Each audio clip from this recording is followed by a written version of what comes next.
This is 5 Minutes of Political Common Sense for America. I'm Brian Boeheim, the political engineer. And today I want to ask the question, what is our foreign policy? I don't know about you, but I've been sitting on my couch watching the TV wondering how many media pundits it takes to screw in a light bulb.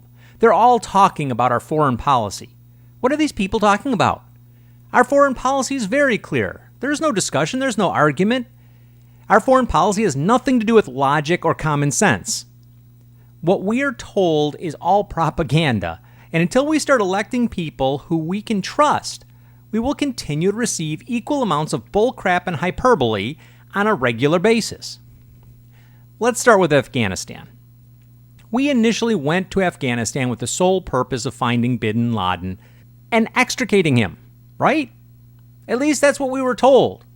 The reality is that our need to cut off drug money to Al-Qaeda was the real deal. There was no better way of killing the flow of money to these terrorist groups than to choke off and disrupt the growing of poppies in Afghanistan.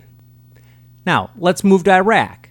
We all know about, weapons of mass destruction, the WMD story. But the reality is a great deal different. At the time, Iran and Syria were threatening to attack Israel, and Israel was threatening to bomb Iran back to the Stone Age. At the same time, Saddam Hussein, who was hated by Muslims, Jews, and Christians alike, was killing his own people in a genocidal bleaching of a particular sect of his own religion.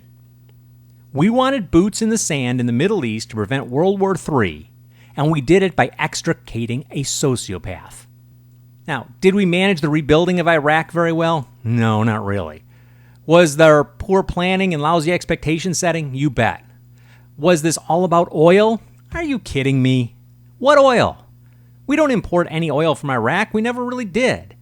Their oil is some of the crappiest in the Middle East. Yet, former President Bush was thrown under the bus for making his oil buddies rich with Iraq. Bush was also chided for going outside his rights and his limits within the presidency. Yet, he asked Congress for approval before both Afghanistan and Iraq were invaded. Now, let's move forward to Libya. We have a civil war in a country led by another sociopath. Muammar Gaddafi is worse than a terrorist in many ways. He's a thug. He doesn't fight for a cause. His actions are purely for his own wealth and his need for power. He was clearly part of the decision tree on the bombing of Pan Am Flight 103. So to make myself perfectly clear, this man should have been brought in front of a war tribunal a long time ago for his outrageous acts against civilians. Now, with that said, what are we doing in Libya? What is our interest? We don't get any oil from them. They hold no particular geographical military advantage like Iraq did. So why are we there?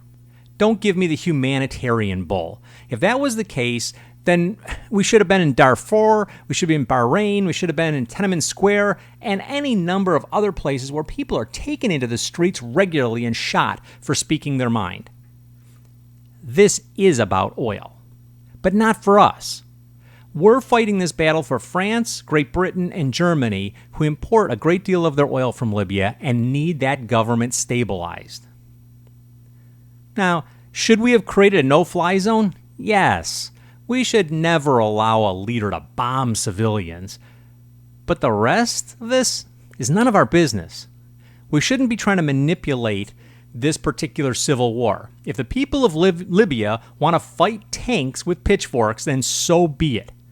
But that's their business. Oh, by the way, President Obama never asked for congressional approval on this airstrike invasion. Now, some say that he doesn't need it because it's a NATO effort. But how does this apply to NATO? Was a NATO country threatened or attacked? If this was a NATO effort, then how come they didn't lead it from the start? Now, this is the president illegally bailing out France, Great Britain, and Germany. And shame on him, and shame on us for letting this type of inconsistent foreign policy continue. You've been listening to 5 Minutes of Political Common Sense for America. I'm Brian Boeheim, the political engineer. And if you like what you've heard here, go up and pick up a copy of my book, Political Common Sense for America. You can find it at Amazon.com. Until next time, be safe out there.